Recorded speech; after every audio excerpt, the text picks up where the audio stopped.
Hello guys, welcome back to my channel. So in this video we'll learn about the immunity and the allergy. So without wasting time, let's start the video. So first we have to think that what is immunity.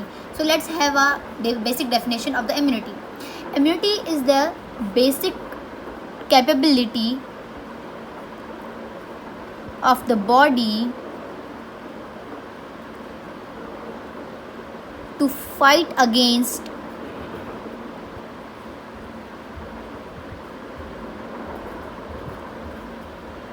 foreign bodies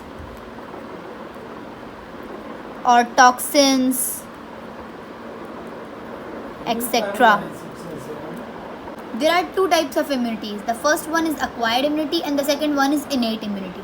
The acquired immunity is specific in nature. It means that for a specific disease there are specific its molecules that we will see here. And while the innate immunity is the general immunity, because it for many diseases the one molecule of the innate immunity or one component of the innate immunity can be used. So the next thing about acquired immunity is that it is adaptive in nature while the innate immunity is natural. It means that while the birth when a child is born, the innate immunity is present in the child because it's a natural one, but the acquired immunity is not. Acquired immunity is transmitted in the person by a exposure from the viral toxin or any toxin. For acquired immunity to be inserted or to be present in our body, a toxin or a microorganism must have entered in our body previously. So for example, let's take an example of the immunization. The immunization is done for the process to increase the acquired immunity so that it can fight against that microorganism if it entered again in the body. So it need the first exposure to that organism previously, right? So now there are two types of the acquired immunity. The first one is cell mediated and the second one is humoral. So the cell mediated is basically mediated by or the provided by our T cells. So provided by T cells. Now most of the humoral immunity, while it's provided by the B cells.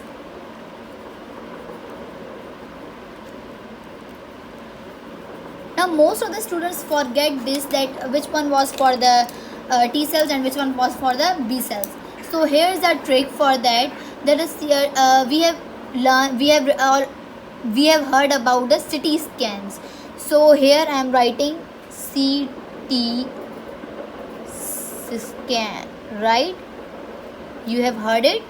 So for C it's cell mediated, for T it's T cells, right? So for CT scan the cell mediated is provided by the T cells and the humoral is provided by the B cells, right? Now the B cells, the T cells first provide their function or the immunity through the sensitized or the activated T cells, while the B cells grow to form the antibodies. Now when the antigen enters, what is the antigen? Antigen is basically a foreign particle that enters into our body and generates the immunity. So there are some properties for the antigen, that the antigen should be of the molecular weight 8000. So its molecular weight should be 8000 or greater. The second thing about antigen is that it should have epitopes on the surface.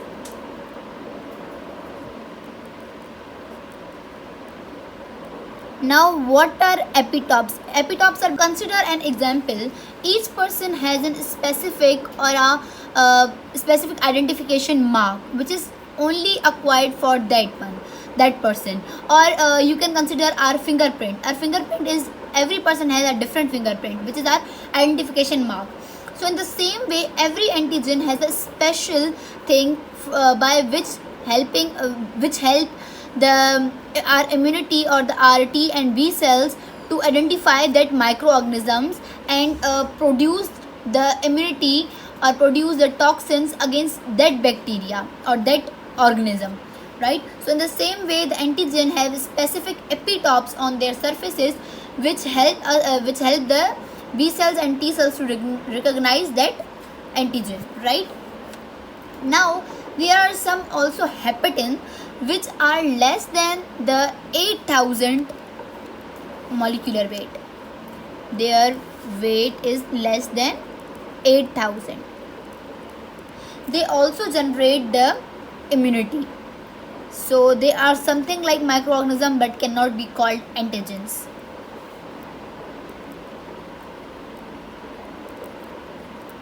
Right? Now these both are acquired by the antigens, because the antigens are basically those that start or that generate these both immunity. The T cells and the B cells are basically the lymphoid cells, right? So the lymphoids, now let's first think that where these lymphoid cells are present. So let me write here the site of lymphoid cells.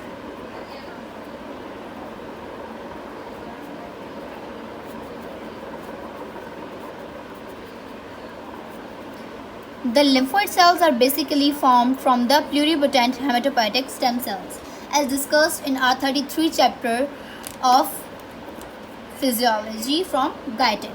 You can check that video on my YouTube channel, right? So the site of the lymphoid cells is first of all spleen, thymus, lymph nodes,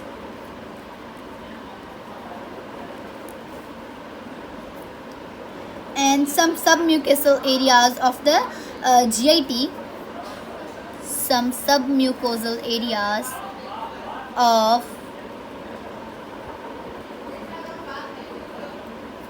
GIT and bone marrow, right?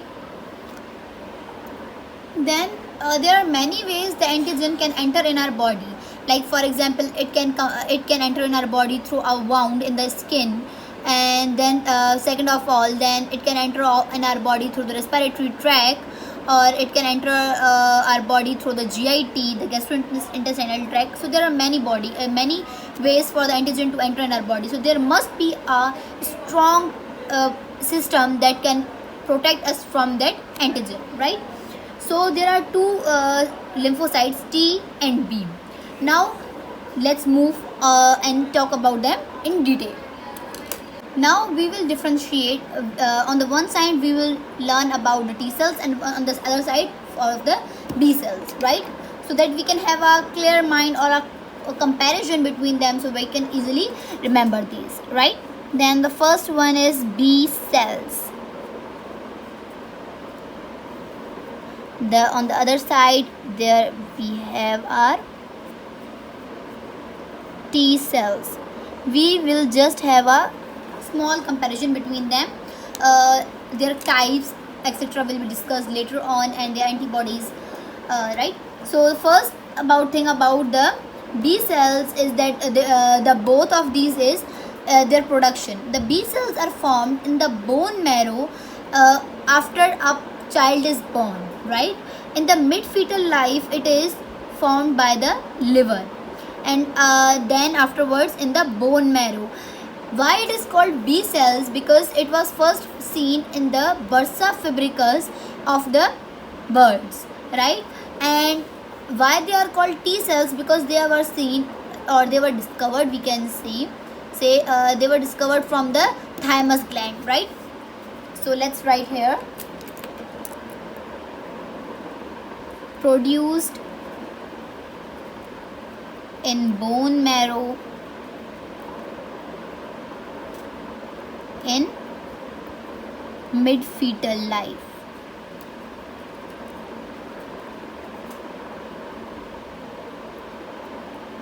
After birth in liver, right? So this is the site of production of the B cells. While for the T cells, they are produced in thymus gland.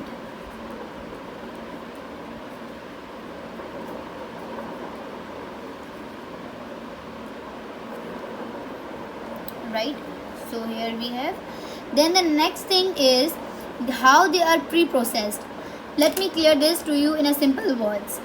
They are pre-processed by the there are the lymphoid committed cells which are formed from the pluripotent hematopoietic stem cells.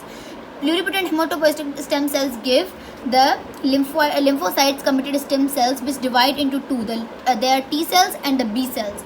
The T cells then give the sensitized or the activated T cells, while the B cells give the plasma cells, and then later on the antibodies, which are main the instrument of the B cells to fight against that microorganisms, right? So the thymus gland pre-processes the T lymphocytes, and now how these T lymphocytes are produced in the like thymus gland, right? So the thymus gland first pre-processes the T cells. The T cells are formed from the thymus gland, but the T cells have the immunity to attack that every organism that's like a part is not present in them. So the thymus gland first modify the T cells for its own cells by providing a specific protein, I can say, that or an antigen that is called self antigen. When it has a self antigen, so it does not destroy its own cells, it only destroys the foreign cells, because they both are performed, or they both are pre-processed to kill those all organisms that are in our body, right? So if it can also damage our own cells, so to prevent that thing, the God has set a system in our body that the T cells are first modified to by the self antigen, so they cannot kill our own cells in the body, right? Then the T cells, after growing, they give the stimulation for the differentiation and the growth of the B cells by two things. The first one is lymphokines, and the second one is thrombosines, right? Thymopoietin, sorry. The first one is lymphokines and second one is thymopoietin. These two are things produced by the T cells for the growth of the B cells. So in this way they are both can stimulate each other's growth. So let's write this point. T cells release lymphokine and thymopoietin for differentiation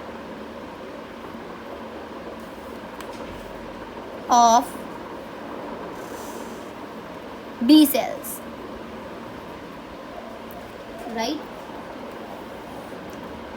Then these both act against the specific antigen, right? Because as we have already seen that acquired immunity is a type of the specific antigen, so a specific would act against the specific antigen or specific microorganism, right? So the first thing is that the specific clone gives a specific copy. For example, the one that is a clone, for example, the B clones will give the copy of the B antigen, B cells, and the T clones will give a copy of the T cells, right? So now there are many, like 100 or 1,000 few genes codes, right? But there are about 1 million proteins, or we can say the antigens, etc. So first it was considered a mystery that how can few thousand gene codes can give a lot of protein. Then it was resolved in a way that there are some gene codes, the full gene code is not copied for a specific gene, for a specific protein, but some of the gene fragment, or I can say gene segment is taken from some part, and then a gene segment from another part, and they combine to form a specific protein. Now for that, let me give you an example. Consider these two groups as one gene code. This is a one gene code. Now let me pick these two and form another protein. Now here you can take that I have taken two segments from a specific gene and I combined them to form a specific protein which is specific for some specific antigen, right? And this one will be also specific to someone. So this one was a one gene. Now consider that this one is another gene code. Now I am picking this one and this one from these two different gene codes, and I made a different code, or I can say a different gene segment, or for a specific antigen, right? So in this way these genes are incorporated. So you must have a overview of that. So here I am writing the gene codes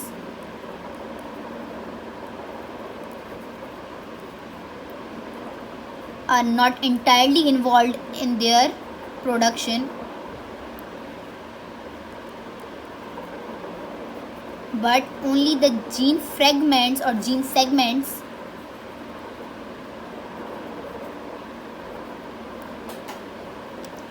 combine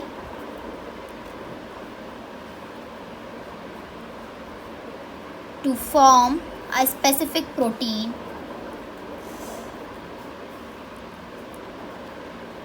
So they combine in a random combinations, right? Then the next thing is that how these clones are activated.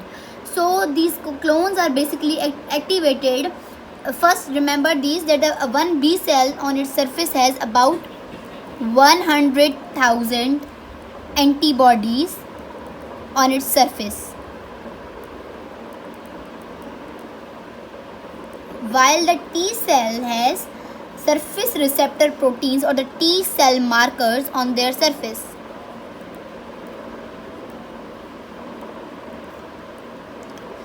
Now how they are activated? When an antigen will enter in our body and hit these antibodies on the surface of the T B cells or the T cell marker on the T cells, they are activated, right? So they generate their immunity. Now there is one more thing that promote the generation of the B cells, that is the interleukin 1. Interleukin 1 also perform the duty of the differentiation of the B cells. First the T cells are activated, and the macrophage, when the macrophage enter in our body into the lymph nodes, then spleen and the like thymus, then the organisms are then first phagocytized and partially digested by the macrophages, right? As I told you in my last video that the macrophages of the specific organ are the first line of the defense, right? Then they are partially digested by the macrophages, and the antigen products are liberated into the macrophage cytoplasm. From there they are presented, because we know that the macrophages are the antigen presenting cells, like APCS. Macrophages are the antigen presenting cells, so when they are partially digested, some of their piece is presented on their top or on their surfaces, right? Then when that is passed, these antigen by the cell to cell contact directly into the lymphocytes, right? Then lymphocytes, and this lead to the activation of the specific lymphocytic clones. Got that? Then when the macrophages also release, let me write here, macrophages stimulate their growth, lymphocytes growth by interleukin 1, right? So this is produced by the macrophages. Now the mechanism of growing the B cell into the plasma cell. The B cell is not directly converted into the plasma cell. First there is the B cell which convert into the plasma blast. First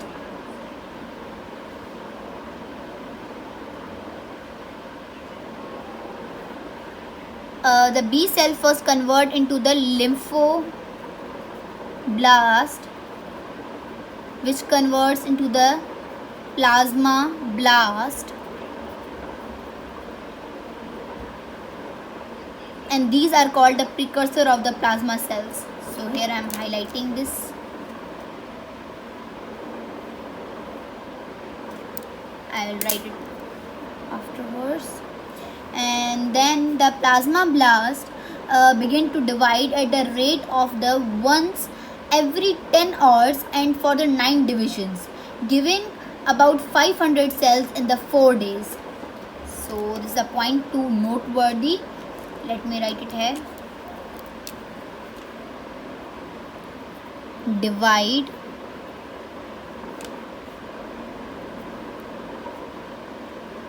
once every 10 hour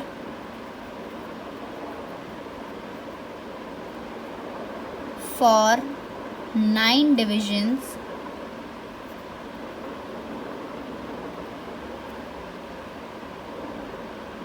giving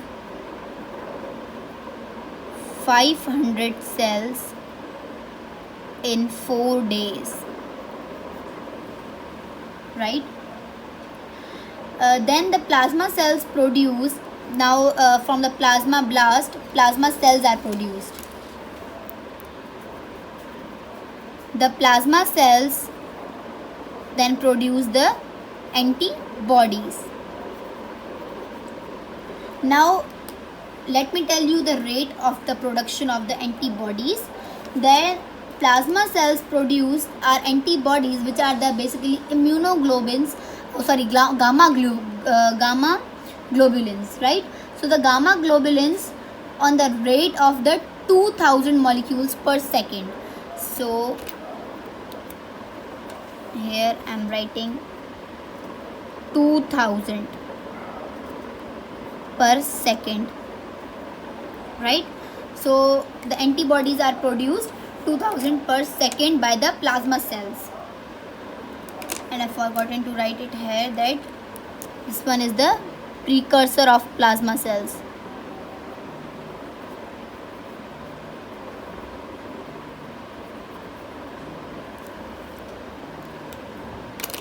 Then we have our formation of the memory cells. Memory cells are also derived from the B cells and the T cells, right?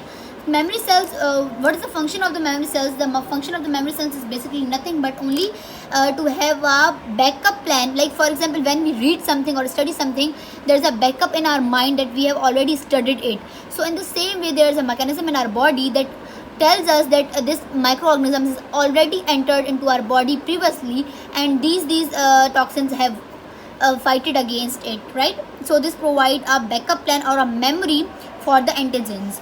So let me write it here about the memory cells.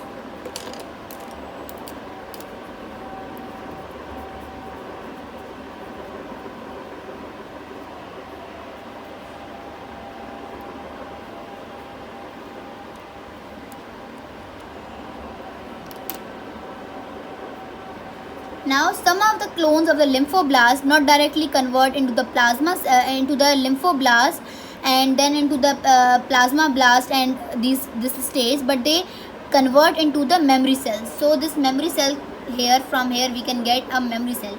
The lymphoblast has two fortunes. The first one is plasma blast or the memory blast, memory cells, right? They form the memory cells. So the B cell population of a specifically activated clone becomes greatly enhanced, and the new B cell are added to the original lymphocytes of the same clones, which are our memory cells, right? So they circulate throughout our body to populate the lymphoid tissues immunologically. Now they remain dormant until activated, and once again by a new quantity of the same antigens are produced by them. These lymphocytes are called basically the memory cells. Now when the exposure to the same antigen will cause a much more rapid and a more potent antibody response, this is because of the memory cells, right? Now there are two responses. The first one is primary response and the second one is secondary response. Secondary response is always more stronger than the primary one because of the memory cells present. So let me here give you an example of the primary and the secondary response. Here we have a chart. From here, the person is having, pen is not working.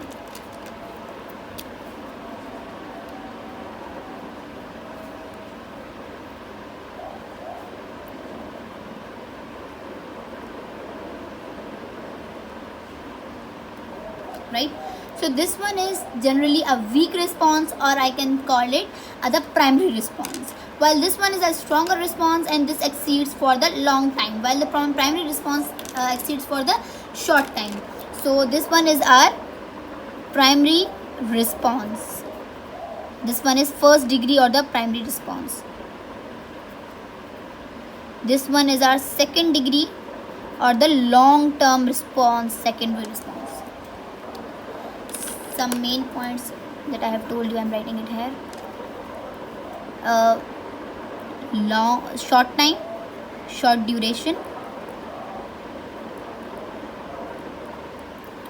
and the second thing is first or weak.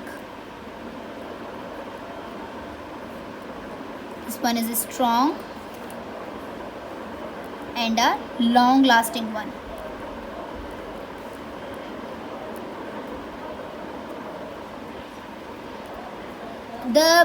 For primary response usually lasts like first the when a baby is born, they are having the immunization injections. This is just because that they are injected first. Here the injection is provided to the child, first injection, and it lasts for about 40 days,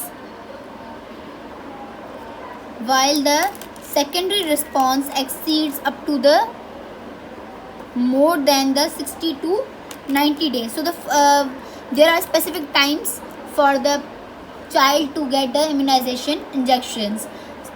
Here the second injection is provided to generate the immunity response again.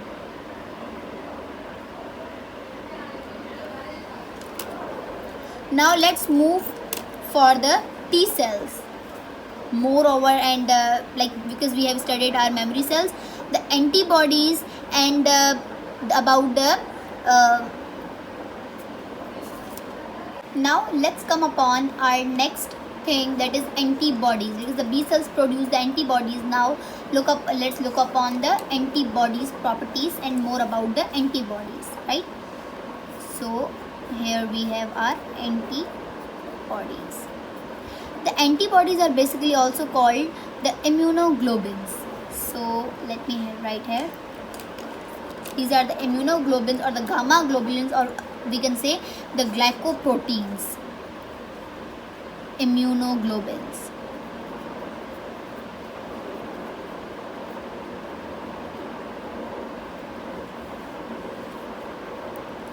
Or the gamma globulins.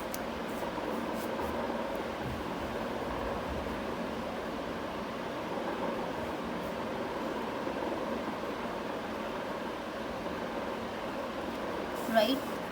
These are basically the glycoproteins found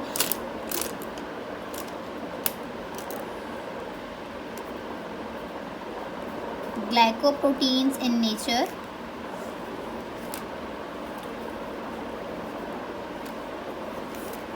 Their molecular weight should be in between 160,000 to 970,000. Right? They make 20% of the plasma proteins.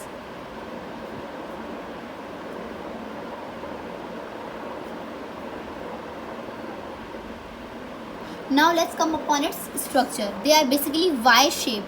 So let me draw it here. They are something like it.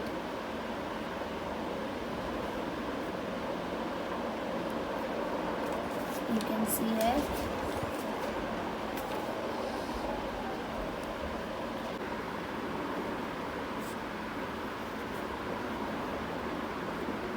There are two heavy chains and two light chains.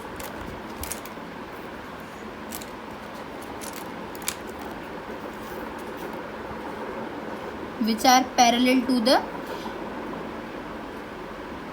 variable portion of the heavy chains, right?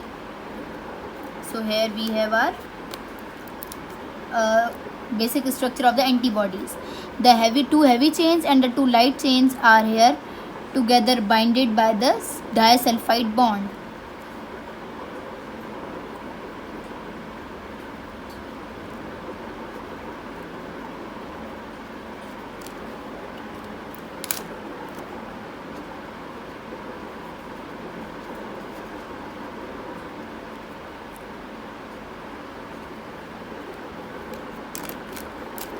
And these one were heavy chains.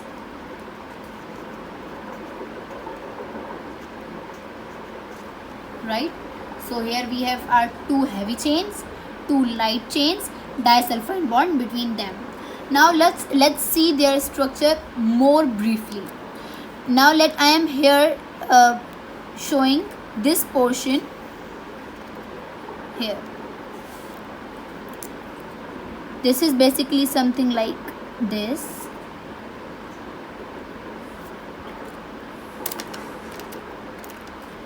And here you have this portion of the antibodies is called the variable portion. Variable portion. This variable portion provides the specificity to the antibodies, because for every different antibody there is a different variable portion. So provide specificity.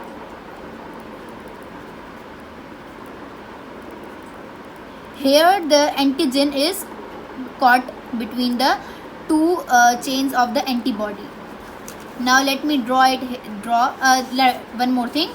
The variable portion is also called the antigen binding site. So it's also called the FAB site, right? So the fragment antigen binding site.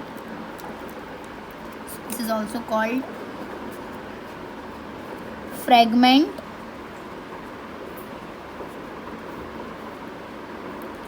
antigen binding site,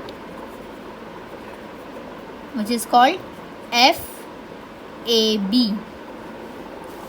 Now let's look here this portion, the last portion.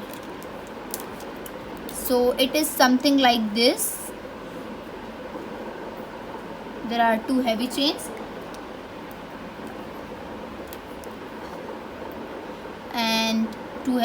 and this from the heavy chains this part, and from the light chains the remaining part. Basically this light chain is divided into two portions here. This portion, the below one is here, which is our constant portion, and the upper one, which has this domain basically or a site, is the variable portion. This is variable for variable G, a variable for antigens. So this is our constant portion, or this is also called FC. It's a fragment which crystallize.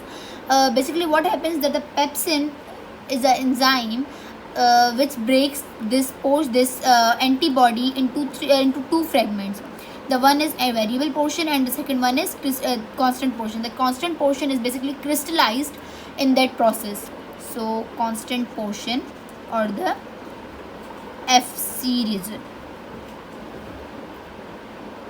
I have told you the bond between the two chains of the antibody. It means the bond between the antibody itself. So first let me write it here. Bond between two chains of antibody.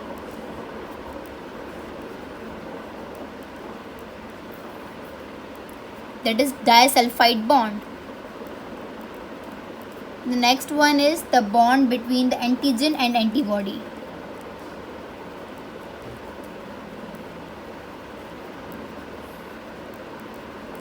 Now there are First bond between them is the hydrophobic bond.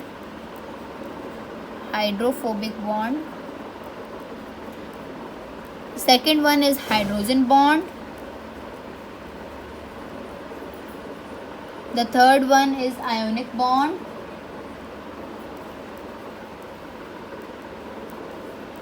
And the fourth one is van der Waals. So these are the four bonds between the antigen and antibody. Now there's a formula. Let me write this formula first here. Then let me clear this one. Here is the concentration of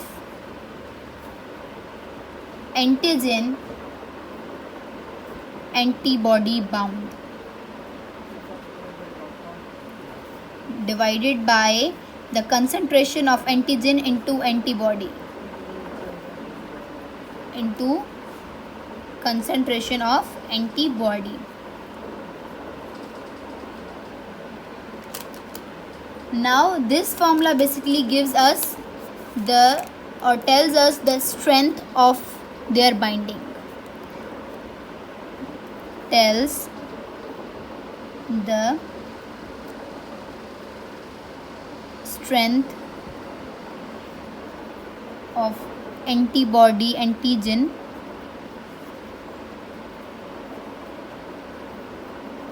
connection. Right? So this formula tells us the strength or how tightly the antigen and antibody are bound to each other. Right? So the next thing is this formula. First we have to see that what is Ka in this. Wait a second. Here the Ka is basically the affinity constant.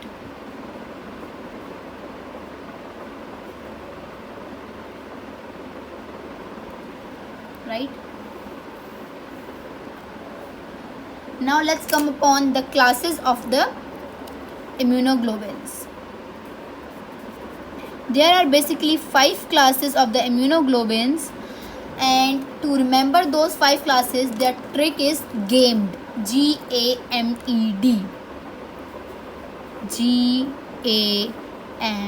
GAMED.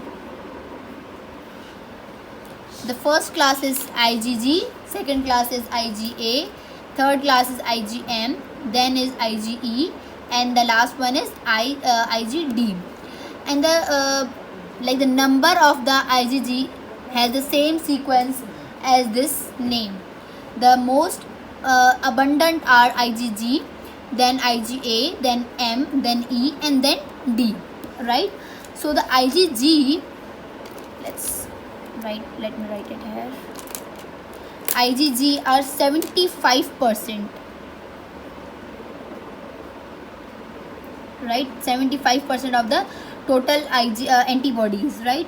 And the IgG is basically bivalent. I will let you clear what is bivalent and what is. I've forgotten to tell you that the bivalent is something like this. Here we have our first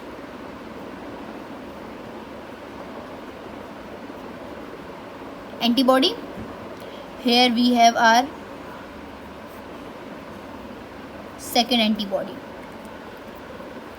They both are, for example, joined. They both are joined.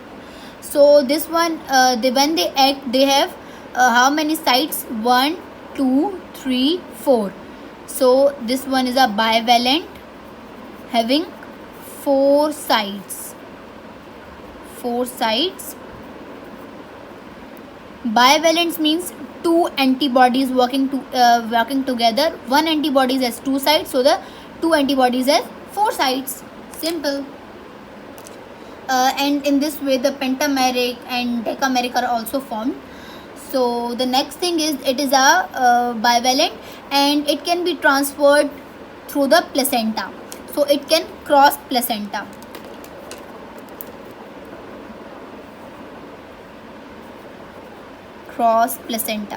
So from the mother to the baby, the immunity is also provided by the IgG class, right? Then there is IgA.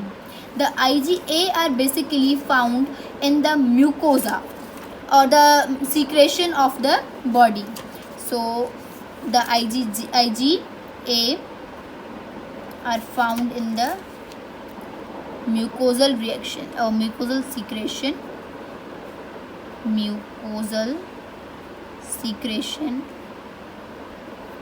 or any secretion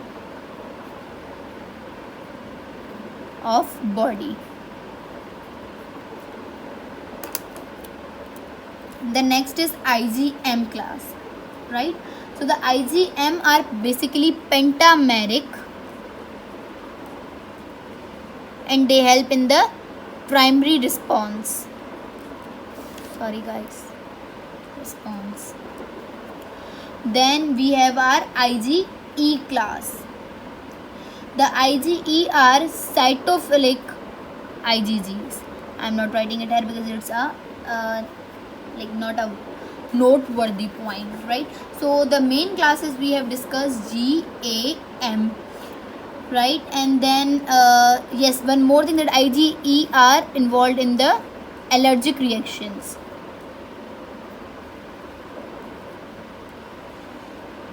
And they have only a small portion of the antigens because antibodies, because they are found on the second last number, right? So here we are done with our antibodies. Next thing is now how these antibodies work. They work through the two mechanisms. The first one is by the direct action or by the indirect action. So let's see their mechanism of working. It works through the two mechanisms, either direct killing or activation of the complementary complex. Direct action or activation of complementary complex.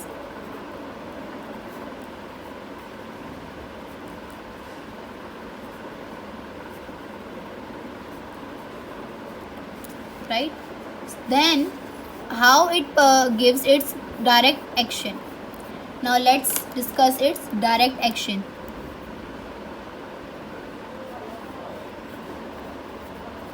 The direct action of the antibodies is through the plan. Now what's plan? It's a trick to remember these all function. The first one is for P, it's precipitation.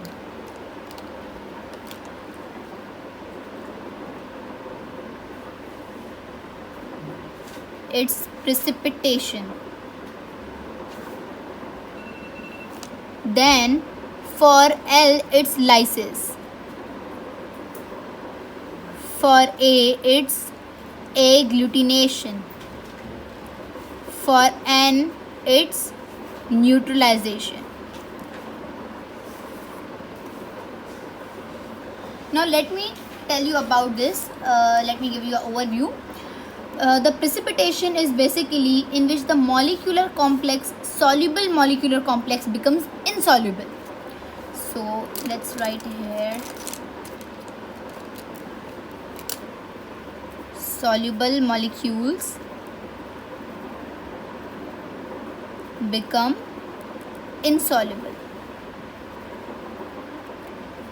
Then there's lysis.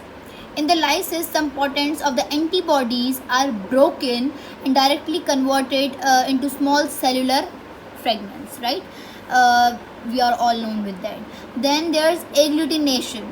In the agglutination, the multiple larger particles with the antigens on their surfaces, such as bacteria and red blood cells, are agglutinated or combined into the clumps. So agglutination means bacteria etc. are clumped together, right? Then there is neutralization. It means its toxins are neutralized. So right, then now let's come up. Yes, one more thing. Its indirect action is through the complementary complex, and its direct actions are not so much powerful, not much powerful, or not much strong. Now let's come upon its indirect action. It's through complementary complex.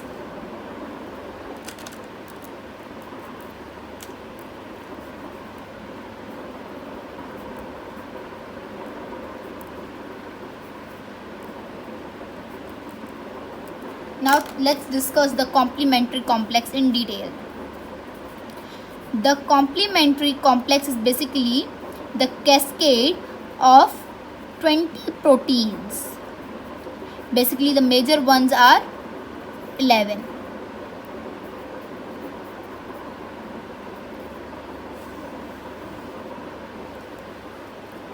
So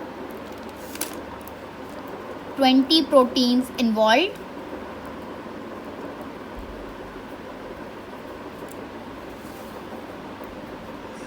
Eleven major. Now these 11 one are C1 to C9, 9, and then B and D proteins. So these 11 are major ones. Then the complementary complex occurs through two pathways. The first one is classic pathway, and the second one is alternate pathway. So the two pathways. First one is classic pathway. We'll see both pathways. Description. So the classic pathway occurs something like this. First, what happens when the antibody attaches to the antigen, some conformational change occurs in the antibody. So the loop site is present on is uncovered on the Fc portion of the antibodies, where the complementary C1 protein attaches. So here let me write it. When antibody attach to antigen, loop is uncovered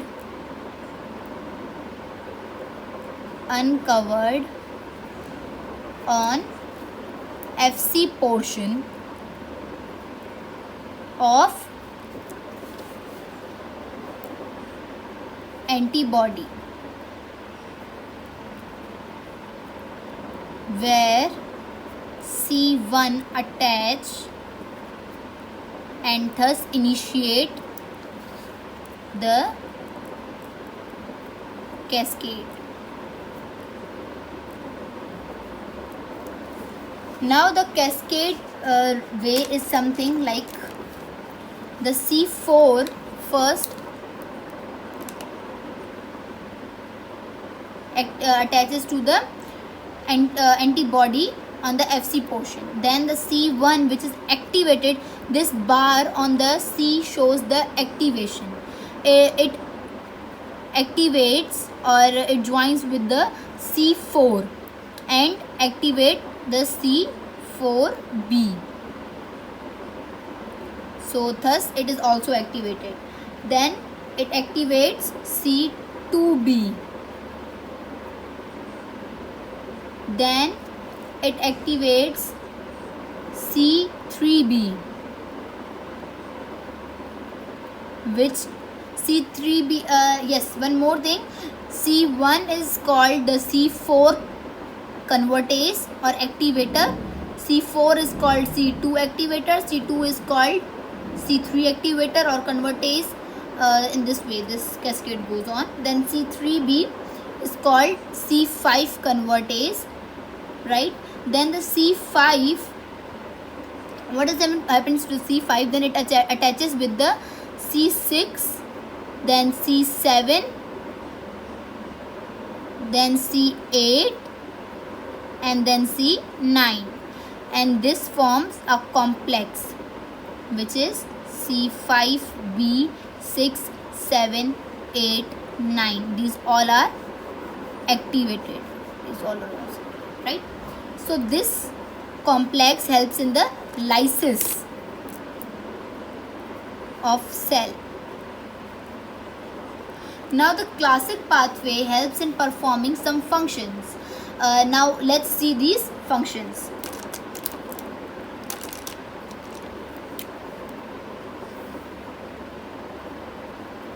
Now let's learn about its functions.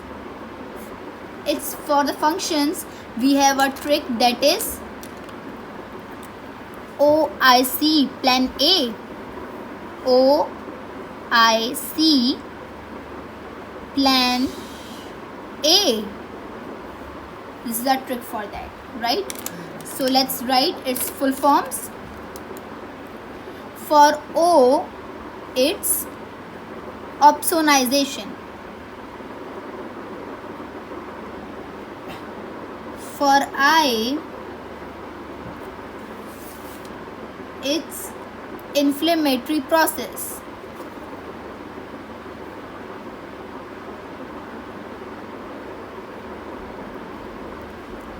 For C, it's chemotaxis. It means attraction through the chemicals, releasing of chemicals. And the plan will be same as we have discussed here: the precipitation, lysis, agglutination, neutralization. And then last one is A, that is activation of mast and the cells and the basophils. Activation of mast, cells and basophils.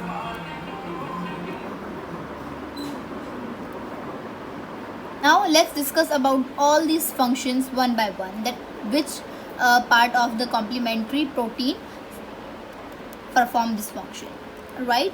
So basically the complementary protein is made up of two parts, that is one is A part and the other one is B part.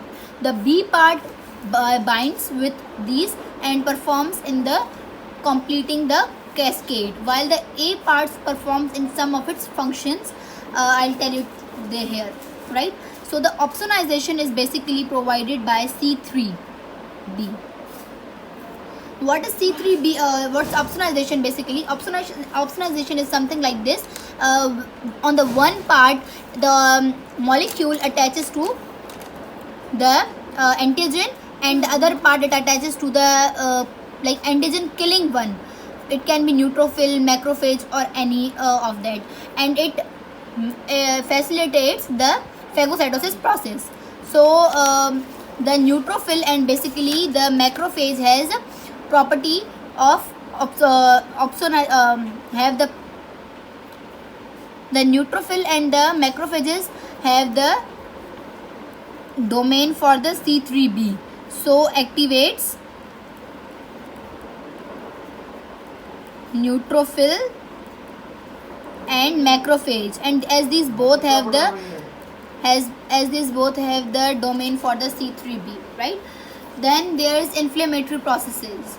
This process that these all proteins help in the inflammatory processes too. And the inflammatory processes, what happens is the increased permeability of the cell membrane, so that more and more fluid can pass through it, and like these all. And then the chemotaxis. The chemotaxis is basically provided by the C5a.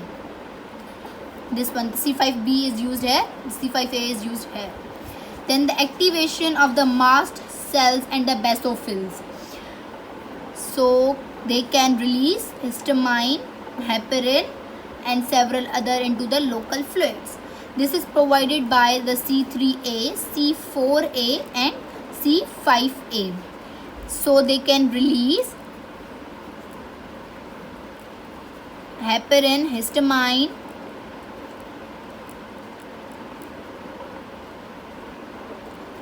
right? So that the increased leakage of the fluid and the plasma protein into the matrix. So here we are done with our today's topic. The T cells part of this chapter will be discussed in my next video. So wait for the video, guys. Thank you so much. Like, comment and share my video, and don't forget to subscribe my channel. Thank you.